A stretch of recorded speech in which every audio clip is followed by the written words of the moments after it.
very successful farm in Alberta, and I we never talked about money. We never talked about when we had money, and we never talked about when we didn't have money. When we wanted something, we would ask our parents, and sometimes we get it and sometimes we wouldn't. But I honestly have to say that I didn't know how successful the farm was until I was probably 30, 40 years old, because they just did. They never talked about it. And I entered the business world when I was 21. And again, you know, that whole world does not talk about money. They moan about money, they grumble about money, but they don't have serious conversations about money.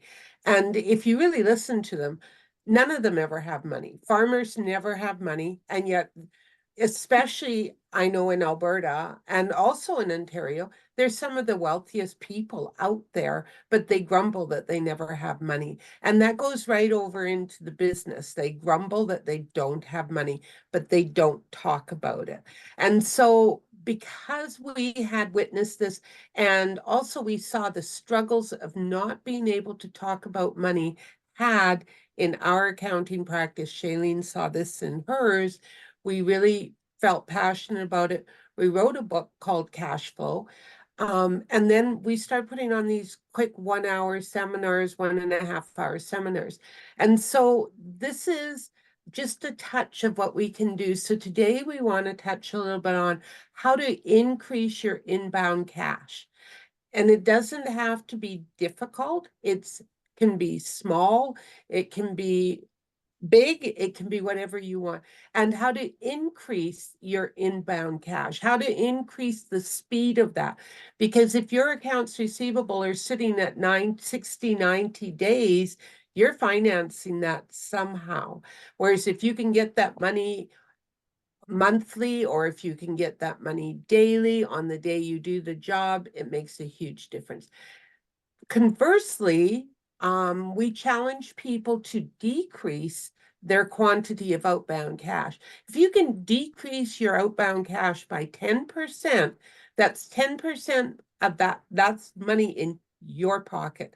That's not money to buy other stuff, but maybe you do need to buy other stuff. Maybe you need to buy that machine you always wanted but couldn't afford. So if you can decrease the outbound, and again, by decreasing the speed of that outbound cash, and we'll give you a couple of tips along the way how to do these things. It's great to say, oh, they're very doable, but today we're going to give tips about how to do these 4 things. So to get control of your company, you need to have financial literacy. What is it? When is the right time? And who needs it? Everybody needs cash flow. And I'm not just talking businesses. We need cash flow in our homes too. And it's that simple. It's about the money comes in and the money goes out. It's always a bonus when a little bit sticks. So if you equate this to your home, a little bit sticks and you get to buy a quad, or a little bit sticks and you get to go on a holiday, or just go to the spa and pamper yourself. That's in the home world, and kind of in the business world. Funny enough, it sticks the same way, because it either gets to come to you as a shareholder in terms of wages or dividends, or you get to grow your business or buy things you want. When is the right time? Now. The more you do now, the more effective it's going to be. And what is it? That's what we're going to talk about today. Robin, I know you like budgets. I hate budgets. Budgeting is seriously the roadmap to your business, to your personal life. And a lot of this, we're going to put it in the business aspects, and you can transform it into your business or your personal lives as well. But we're here to talk about your business and how to increase your profits there. But having a really good budget is like having a good map to know if you're going to be taking the gravel road or if you're going to be taking the real pavement. How are you going to get there? And knowing what is a budget, it's actually really simple. It's just an estimated amount of income and expenses for a set amount of time. It's not this big scary thing. setting your budget and a realistic budget isn't actually that hard. You just need a couple of reports, and your bookkeeper or your accountant probably already have it. You just didn't know to ask for it, because it's the same reports that they're using to file your taxes. Perfect timing. We all should have just filed our taxes this week or earlier. So starting with your profit and loss, this is where you can ask, depending how you do your bookkeeping, will depend if it is right now set as an annual amount or if it's monthly. If you are doing your bookkeeping only annually, you need to stop and start doing it at least monthly, if not quarterly, if not monthly, if not weekly. It is how you are going to know how you are doing. So on your profit and loss, it's going to show you what your sales are, what your cost of goods are. So if you, just going to use a florist as an example, so you sell your flowers, but you also have to buy your flowers, unless you're growing them, but I doubt it. Right, so that's your cost of goods sold, would be your flowers that you are going to resell or whatever you're reselling. And then below on that profit and loss is going to show your expenses. That's everything else listed. It can be more. This is the bare minimum we like to see on a profit and loss. We like to see a little bit more detail just so we can help you figure it out. Now, moving over to the balance sheet. So most of what you need is on the profit and loss. Moving over to the balance sheet shows you your loans and your investments. You don't have well, you do have a little bit of control over that, but we're going to mostly work on the balance sheet for the budget purposes. If you only have your bookkeeping for the 12-month period for your taxation period, take those numbers, divide it by 12, and then kind of look at it. Again, if I'm a florist, I know Mother's Day and Valentine's, so May and February are busier months. Probably January are a little bit less. So just play with your numbers a little bit. Your bank interests are probably going to be the same every month. So just look at it. You can buy an expensive program, or you can do it in an simple Excel spreadsheet. I've actually even seen budgets on the back of scrap paper. But then once you do your budget and you kind of look at it and really understanding it, go ahead and look at your numbers every week, every month to make sure that you are staying within that. If not, analyze why. Why is my income up more this month? Did I have a better customer? Did I promote myself more? Did one Facebook post show way more interest than another? And just kind of look at why is my income up, or why is my income down? Shailene has a great example of actually looking at her budget and knowing that her rent, what was it, tripled? Yeah, my rent was tripling. And first of all, I just want to say, we're not saying everyone here has to be a bookkeeper and accountant, but you should have someone that you can trust. That's a bookkeeper or accountant that will show you this and will say, here's your profit and loss. For me, that's the most important thing, because I was looking at every month I'd go through and I'd compare to the previous month and go, okay, what's higher, what's lower? Hey, why are my advertising costs way up? Or why are my office costs way down? And it was great because it's good to know this information and to track it. And I realized my rent had started to skyrocket. The building had been taken over, had been bought by a property management company, and they had raised the rent the first year. Fortunately, I only signed on for 1 year because I wasn't totally trustworthy, by 24%. And now they were going to do it the second year by another 25%. But on top of that, they were adding TMI, taxes, maintenance, and insurance. So that the actual amount was like 3 times more than I was paying a year and a half earlier. So fortunately, Annette, we found a different place. I was doing a workshop in Oshawa at a different building, and filled with different offices. It was shared office space, and they have a large work room there to do workshops. And we were there, and they came and said, do you guys need office space? And I'm like, I think we might. So we went there. We saved an absolute fortune there in rent so far this year, and I'm very grateful for that. And it's 10 times better a place to work. The people that work there love the actually yesterday, the landlord sent me an email saying congratulations on making it to May 1st. I was just, I swear, I was like shocked. Congratulations, you all made it to May 1st. You guys are great. And I was just like, holy, this is from the landlord. So yeah, it was a great move for so many reasons. One of them being financial.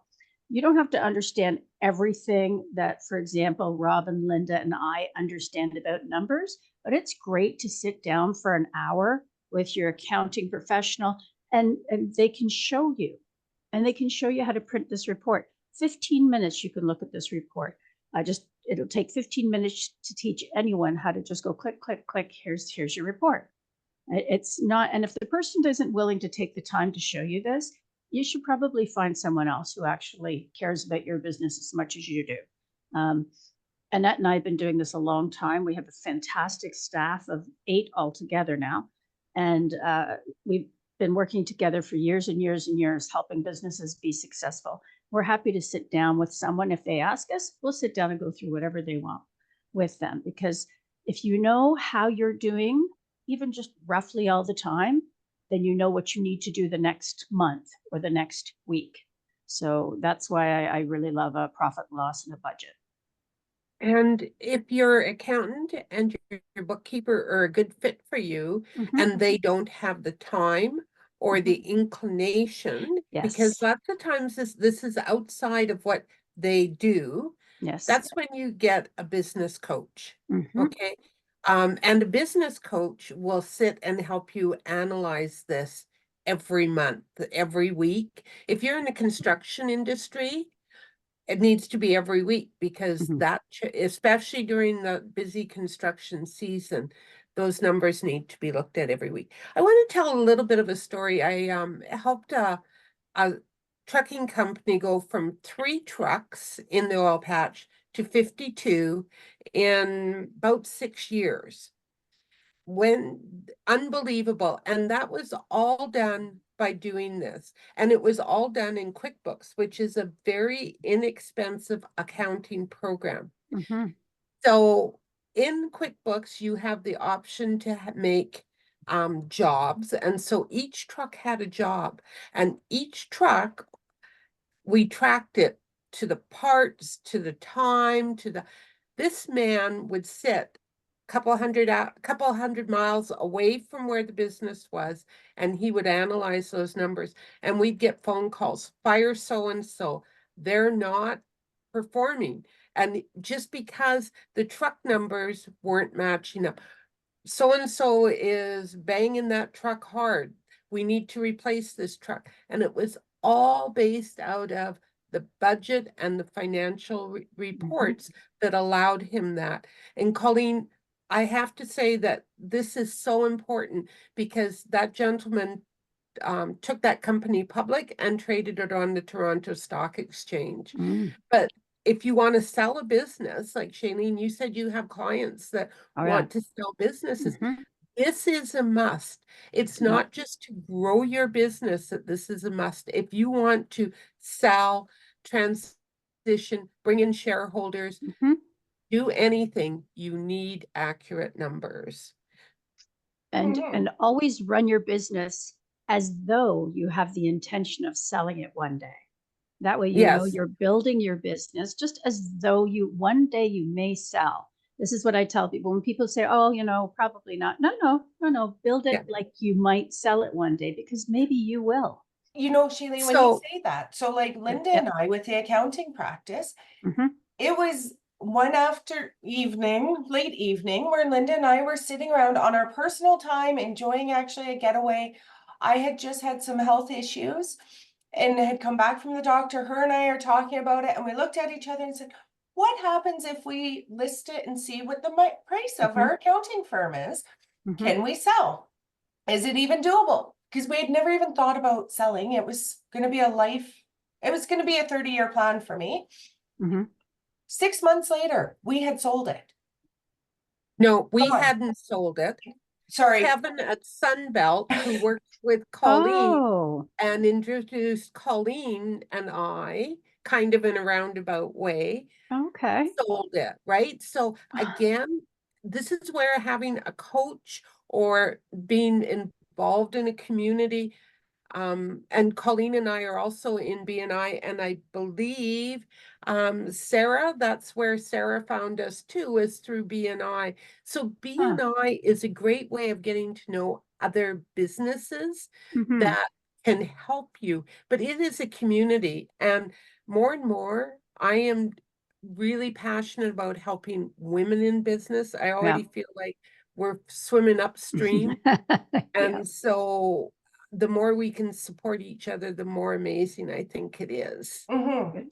We're all So there on what that. is a coach? A coach is simply a person that is there for you in your corner, listens to you whine and moan, but challenges you to improve things, change things, grow, and they hold you accountable.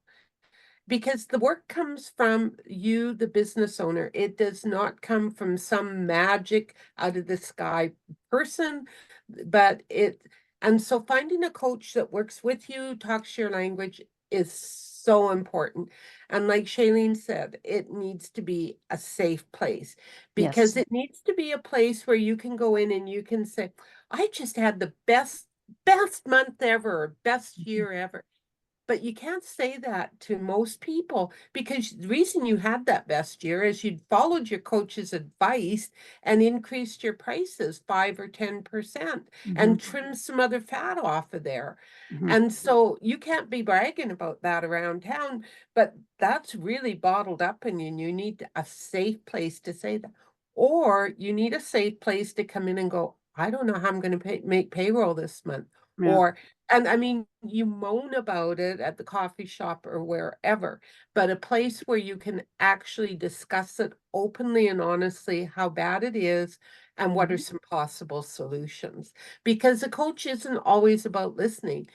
They've been around the block and they can give you solutions. Mm-hmm. You know, you talk about the safe place and everything, but it's also a great opportunity. And if you hire the right coach for your business and for your personality, the one that is thinking outside the box for you, the one that has those connections to say, you know what, you just maybe need to talk to, we'll use Mm-hmm. Sunbelt because Colleen, you have your camera on. Maybe you just need to go and talk and find out about selling your business. You're Mm-hmm. burnt out.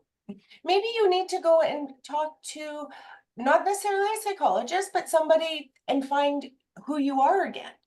As a business owner, we are so busy Yeah. running our business. Mm-hmm. We need to stop working for our business and start working on our business. Mm-hmm. And those are two very different items. But finding that time and the money is really hard. Been there, done that. Yeah. Shailene is still, well, she just came out of tax time. So let's be honest, she has been working for her business for the last month. Yeah. But now I'm working on my business all the time. Yeah. And the coach, we all have business coaches. They hold you accountable. And one of the best things I ever did was get a business coach because this was honestly my best tax season ever. And again, we have thousands of clients. This was our best tax season ever since I started this business 12 years ago. It was the smoothest, and we have way more clients than we did before, but it was a lot smoother. I don't have 500 emails in my inbox. That's something that personally stresses me. So, yeah, no, this was a good year. It's a good idea to get a coach, someone who knows what they're doing. Yes. And And not all that is coaches how are expensive, right? Mhm. So there is different ranges, and not all coaches are the same type of coaches. Yeah. There is some that focus on your cash flow and your growth. Others are all about HR. So not are all the same. Make sure you do your research. And I'm saying that about everything and everything we're talking about today. Make sure you do your research. This is for information. Go and take it and see how it applies to your business as well. Mhm. This is one of my favorite diagrams, and you'll see me use my little triangle because I love talking about thriving businesses. And you are going to be, if you are not already, a thriving business. Mhm. And now you just have to look around and you'll see you have your thriving business, which is the triangle in the middle. And then you have your inbound cash or inbound, which is referring to your inbound cash. We want to increase it, accelerate it, and systemize it. Why are you doing everything? How can we make this so that you're not working as many hours in your business? Same with your outbound cash. How are we going to decrease it? How are we going to decelerate it and optimize it? Those are incoming. Inbound is my favorite to talk about. Same with Linda and Shailene. We do talk about the outbound, not as exciting to talk about paying our bills as making us money. And then managing. That is the final step, because now how are you going to invest, borrow, or manage the money? So, or how are you going to invest it? How are you going to save it? Or how are you going to borrow? Which it's probably our least favorite to talk about, but it's also as much fun. Talking about money shouldn't be a taboo item. It is a lot of fun to talk about it and different ways for making more money. So increasing inbound cash flow, how do you do that? What are some of the new revenue streams? What are you doing? This is one that I struggle with all the time. What am I currently doing and don't know I'm doing it? So an example is like when we had the bed and breakfast, because Linda and I had a bed and breakfast together at one point as well. We were offering extra services. We had provided them a fridge, and we were more than just a simple bed and breakfast. We actually became more of a boarding house at one point because we were in Fox Creek and no hotels. But making sure, so at the beginning it was a bed and breakfast, and then as we evolved and changed, our pricing should have evolved and changed as well. We were providing more services to our clients. So just looking at what you're currently doing is one way. Shailene, did you have more to add? Actually, I do. I love, this is like my favorite thing, new revenue streams, because I like to look at what is it that I do now, and I'll give some examples, and I actually have some great ideas for you guys too. But so what is it we do now? When I first started, okay, I was doing bookkeeping and taxes, and that was it. Then we started doing anything to do with CRA issues. We take the CRA on all the time for our clients. Anyone who comes in and says, I'm being audited, we take care of that.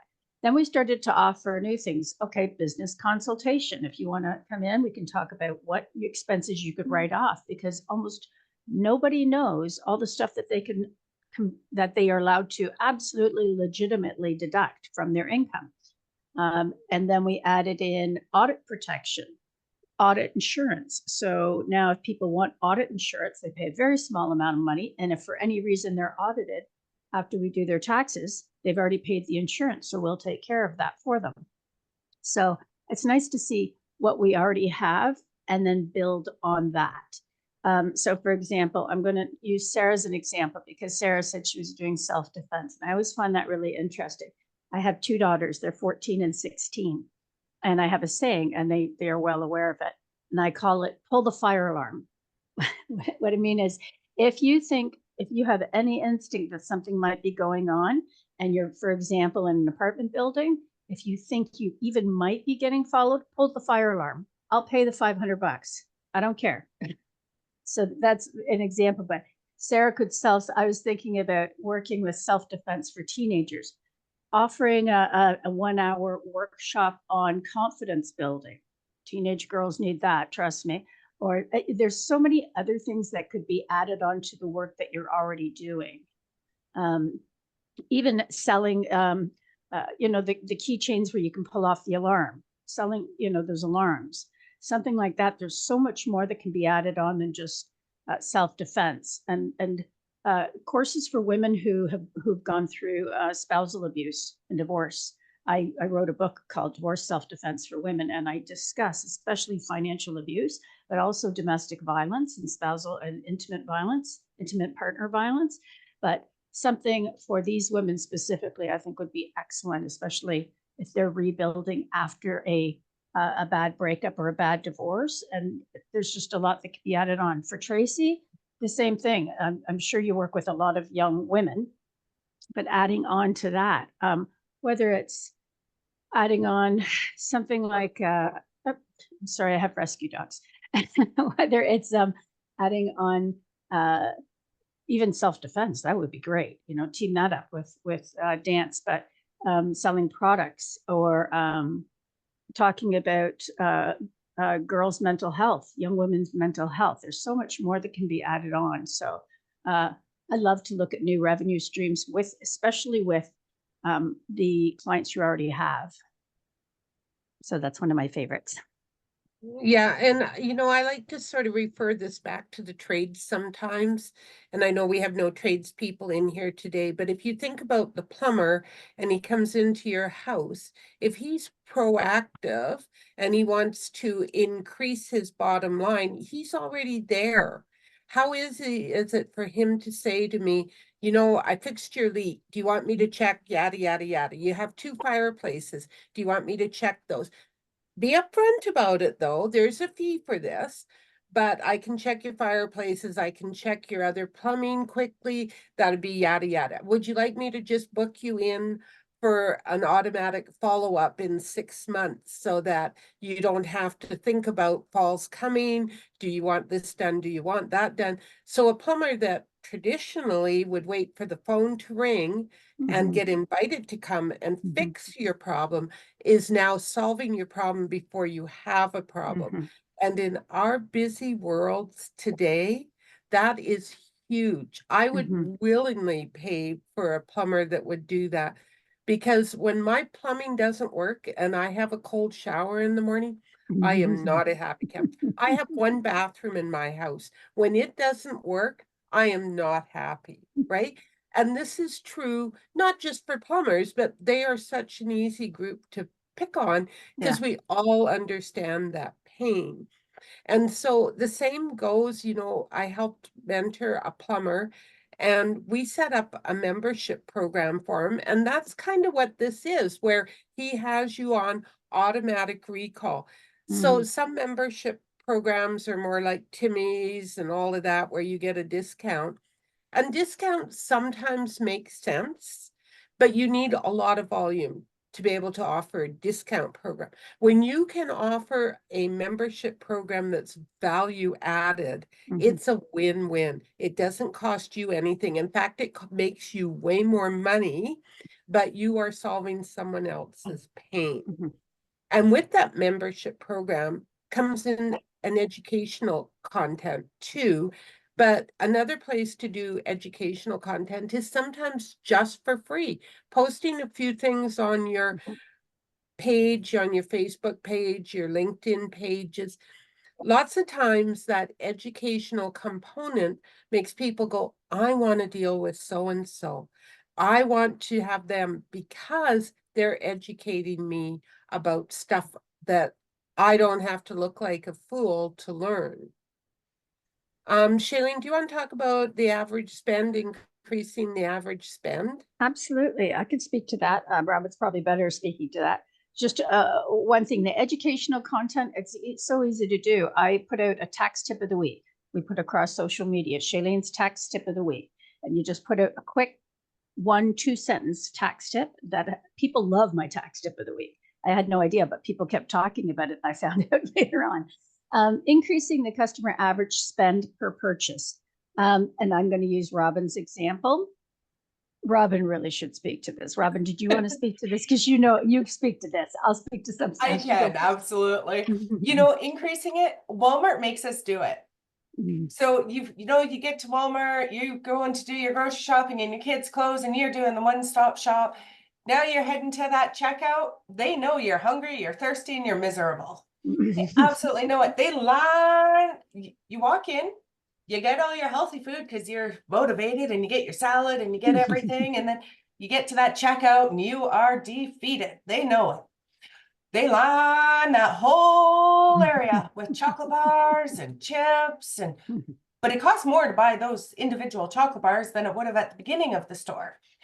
They're encouraging you to actually spend more, because I didn't go to the store to buy me a pop or a bottle of water that costs $4 or those chips or anything. right? But they're predicting my need. They absolutely know that I am hungry and I'm thirsty and my blood sugar is low. So you're going through the checkout. Now I'm picking up that extra that I really wasn't planning to buy. They've encouraged me to spend more in their store. However, it is a win-win situation because by the time I'm actually getting to my car, it is a good thing that I have eaten that chocolate bar because I still have to drive home and unload my groceries and unload all these bags. It is a good thing that I'm getting my blood sugars back up. They're predicting my needs. So when you're looking at your clients and what's going on, try and predict what your clients' needs are. Mhm.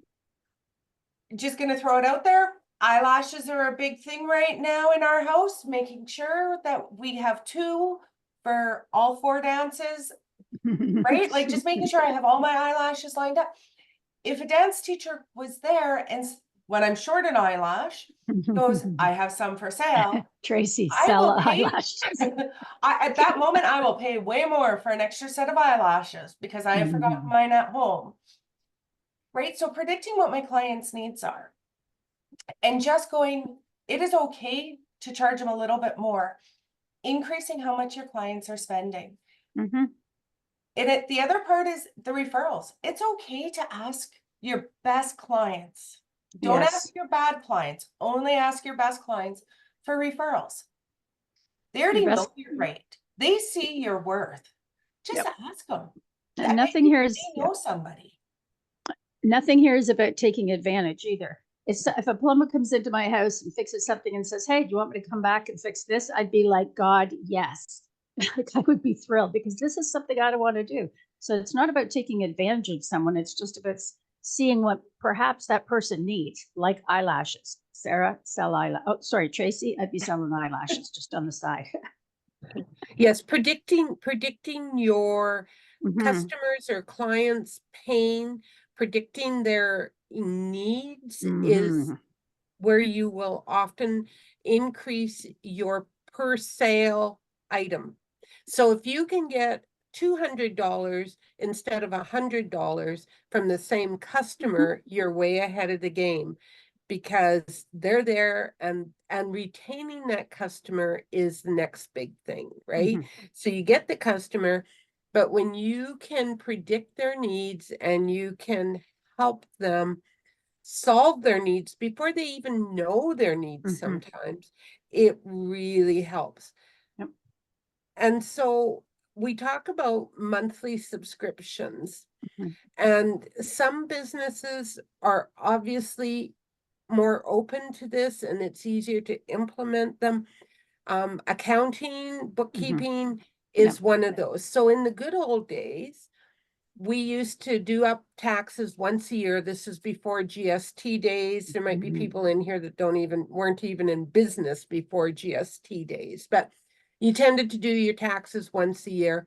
So you go to the accountant with the big bag full of crap and they'd sort it all out and they'd say, okay, now you owe this much in GST, you owe this much in payroll tax, you owe this much in taxes, PST. Oh, and here's my bill. And they're like, I don't have $10,000 sitting here. I'm Mhm. just a small business. So accountants figured this out and again, predicting their pain when we're going to take that bill and we're going to divide it by 12 payments. Yeah. And now you're just going to pay us a set amount every month and we're going to look after your needs. So that works really well when you're in an industry like that. It might work well in a dance industry.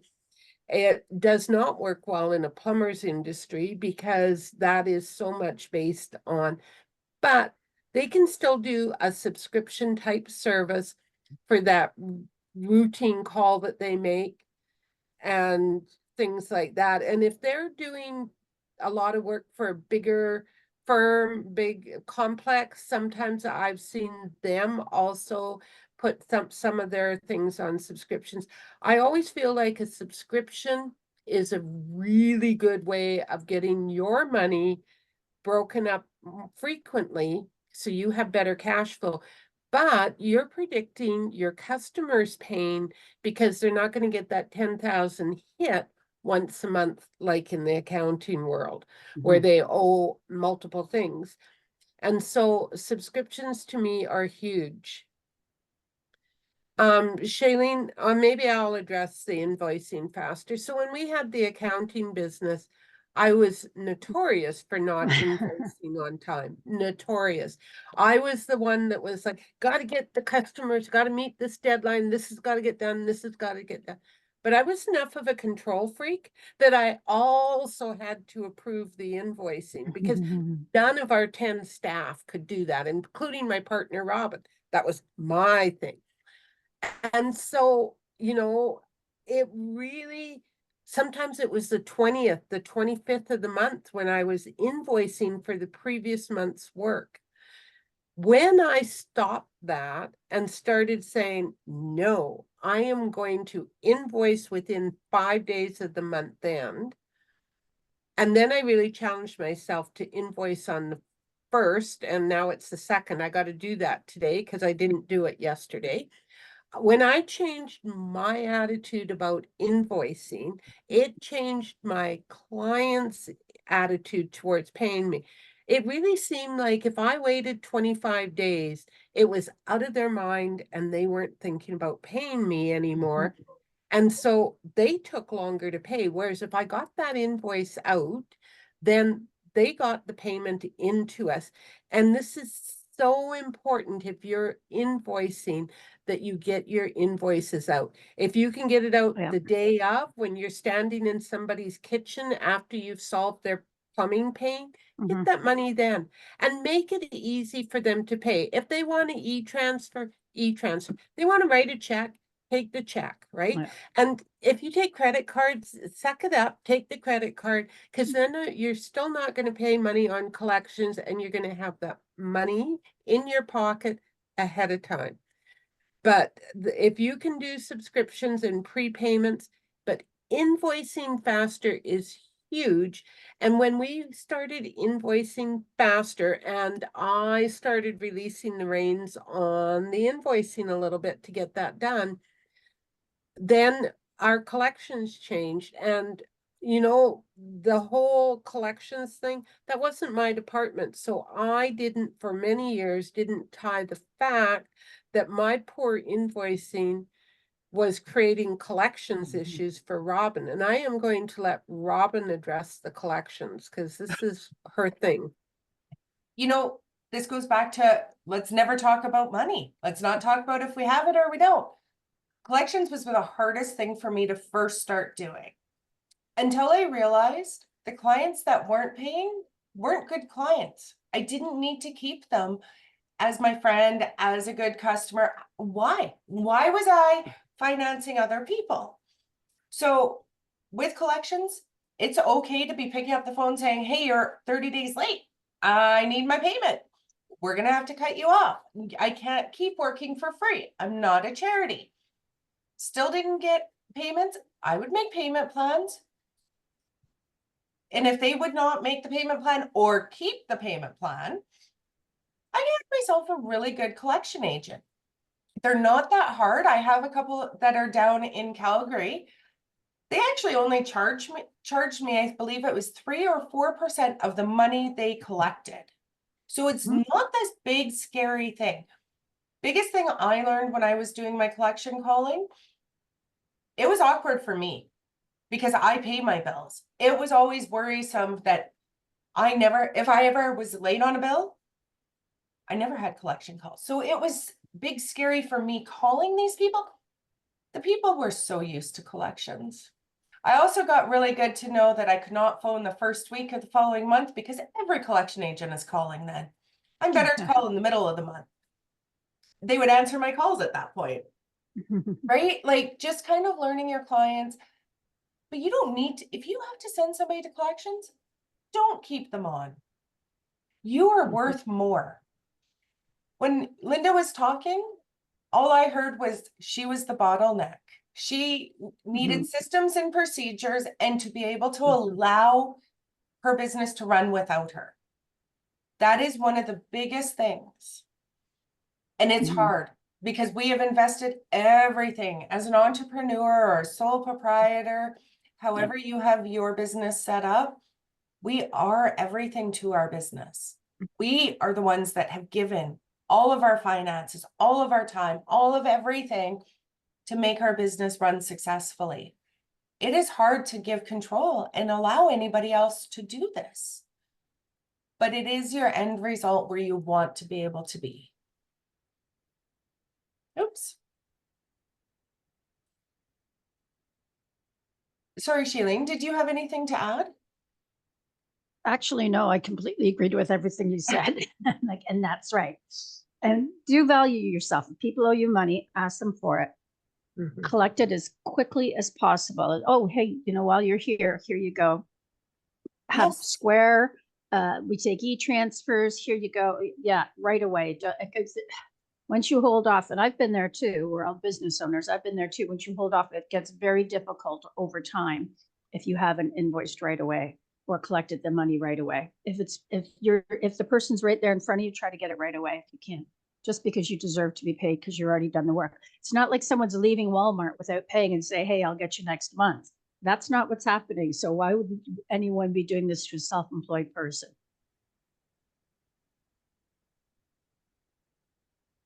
So I know, again, we love to talk about inbound cash and how to, because we're all in business because we Make love what money. we're doing. I love finances. Other people love other things. Plumbers love to be plumbers. So it's easy and more rewarding if you're increasing what you love to do. Your times are spent. So I know we're getting kind of tight on time. So we're going to go a little bit faster to talk about the decreasing of the outbound cash. Sheilene, did you want to start? Yep, absolutely. Negotiating with vendors. I love this one. This is when you can perhaps go to a vendor and say, if I bring all of my business to you, can I get a discount instead of going to you and this person, instead of spreading out the business or my purchases through these 3 companies? What if I just purchased from you? Would you be able to give me a discount? Actually, Robin, you should tell your story on that. I know that's a good story. So some years ago, our town did not have a Canada Day celebration. I thought it should. As a business owner, I went and decided I wanted to do our first Canada Day and a community event. There was no money. So I, go to the dollar store, see what I can do. I actually talked to the manager, found out I could actually negotiate with the dollar store in our community, but I had to meet their terms. So I had to go the morning of July 1st to pick up, and I had to take everything that was left for Canada Day stuff. And it was a win-win. I got stuff extremely cheap, but they didn't have to box up anything.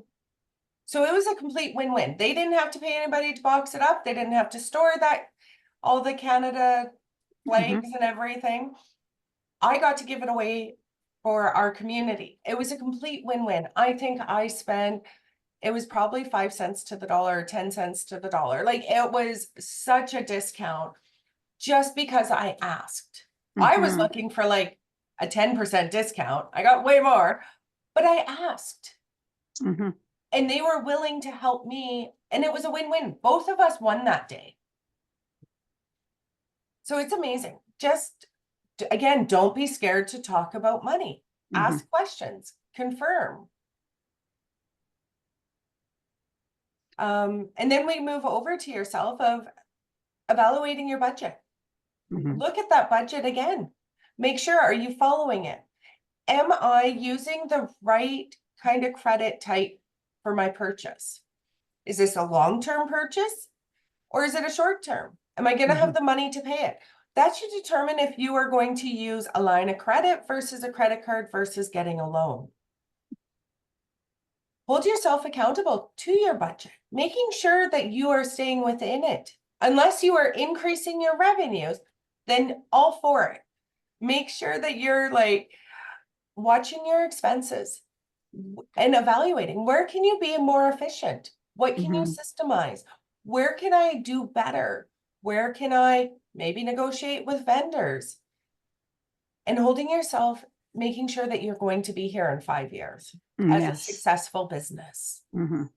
What do I need to do now to make sure that I'm here in 5 years? Yeah. Mhm.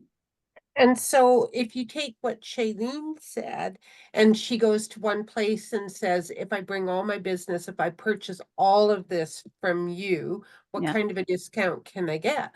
Now let's talk about payment terms. Do I Mhm. need to pay you upfront, or can I pay you 30 days or 60 days? So let's say I can negotiate a 10% discount and a 60-day payment. Then I would say to that business, I would say, so can I pay you with my credit card in 60 days? Mhm. Because now I could use my credit card for another 30 days where I actually don't have to pay that vendor any interest, anything for 90 Mhm. days. That means I can use that cash flow flowing through to pay other things and That's be right. ahead of the game. And so the more you can negotiate with your vendors, the cheaper things get for you. Yeah. And some vendors, obviously, like those silly utility people, I tried to Oh. negotiate and I don't get anywhere. Actually, I'm going to speak to what Linda just said. You want to hold on to your money as long as you can without paying interest or anything. So if you can hold on to your money for 90 days, that's huge. But if you're paying out money, I have a client, very well-known landscaping company, been in business for 60 years. And he's looking at shutting down his business because, and I'm saying to him, well, wait a minute, what's going on here? He says, well, he has to pay, he's paying all these vendors and they want it all in 15 days. And he's agreeing and he's paying them all in 15 days, but he doesn't get paid for these jobs until the end. We're talking $1 million landscaping jobs up in cottage country. So Yeah. he's not getting paid, but he's paying out everyone and he's absolutely cash broke until he gets paid. So I'm like, no, your timing here is not working. This is not how you do this, right? And you need to get a bit of money, at least a hefty deposit before you start the work, and then start making sure that you work with these vendors and tell them, no, you're not getting it in 15 days. Or you go and find another vendor who's going to give you a better deal. Thank you. Linda, do you want to talk about this part, managing savings? So if we manage our business correctly, we will have money to manage because we're going to have savings. And we're not going to touch on this very much because this is really something you need to talk with your accountant about, whether you should have your savings within the company, and you need a contingency plan inside your company. You need to have minimum 3 months operating capital. Maybe you have a big purchase coming up. But from a tax perspective, whether you invest your money inside your company or you take it out and invest it outside, you can lose half of your money through taxes if you do it wrong. And Yes, so all right. I want to say is this is an intimate conversation for you to have with your business coach and your accountant about how to Yep. do it. If you are a corporation, you can take money out. If you have money in as a shareholder loan, you can take the money out. That's tax-free. You can take it out as dividends, and a dividend comes out of your retained earnings, and this is getting into accountanese, but I just talked with someone the other day that their accountant was giving them $80,000 in dividends, which means they're paying tax on their personal side, but their company was having a loss. They couldn't even, while there's some extra rules, the accountant could do what he was doing, but there was no advantage to it because the company wasn't paying tax and they were paying tax on the personal side. So, and I said, like, is this future tax planning? No, it's not that. It's just an accountant, maybe not even knowing what was going on, Yeah, but that dividend could have been canceled for that year. yeah, And so if you're paying taxes personally on company money, when your company isn't making money, you maybe need to have somebody else yes, look at the books. yeah, And that's what I really want to emphasize. The other thing I want to emphasize is payroll versus dividends when you yes. take money out of the company. There's advantages and disadvantages, again, to be discussed with your accountant. Mhm. But I really think that if you're fairly small, starting out, and you have enough profit in your company, you should be paying yourself about $8,000 in payroll. The reason for that is you're going to pay a little bit of CPP, but it is enough to meet the threshold that if Yes. something happens, you qualify for CPP disability. Because as we're starting out, Yep. or many business owners don't have the extra money and they don't have key man insurance and all those things to protect their business when Mhm. they get sick or injured. And so at least having some CPP disability there, I think is huge. Mhm. And a lot of people don't realize that unless you're paying yourself payroll in your corporation, then you're not paying into CPP. I have many clients who have come to me and they've been paying dividends. And then they came to me and I was like, but you're not paying into CPP. You don't pay into CPP if you're incorporated unless you're on some type of payroll. Yeah, and so sometimes a blend of all three of those types of payments Yeah. works best. That's why Mhm. we really emphasize that this should be a deep discussion with your accountant. Mhm. And if you're not happy with that, go seek a second opinion, because this Yes. is huge. It impacts so much. Mhm. And I want to put that into perspective because we often don't talk about money. I've said that many times. You would get a second opinion if you went to a mechanic and you weren't really satisfied. There was still a clunk in your vehicle or it didn't feel right. You would go to another mechanic to get a second opinion. When you're talking about your finances, don't make it a scary thing. Get a second opinion. If you want to be doing better, hire a business coach or Yeah. read books. It's okay. Because it Yep. doesn't matter what business we're in. Shailene can memorizes the stats about businesses in the first 10 years and how few Yeah. actually Yeah. make it. So if you've made it more than 5 days, you're doing But good. If mhm. you make it to your 1 year, 2 year, 3 year, every month is an accomplishment. Mhm. And you need to be giving yourself a pat on the back. It is a lot of work to be self-employed, but you're doing it and you've invested. And it's okay to be talking about the money. But we're still here. Yes. We are not built the same Mhm. as any other employee or any other people. You know, everybody else goes to work, they go to work Monday to Friday, 9 to 4, might change it a little bit. But when they're done their day, they're done their day. Anybody Uh, that is sitting in this room is never actually done their day. We are always thinking about our business in some way, shape, or form. so it's 10:03. Robin, should we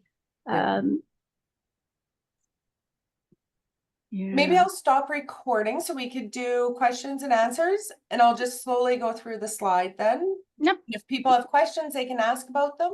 Does anyone have any questions or anything? This is a safe space.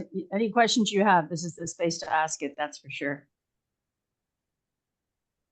There, that's better.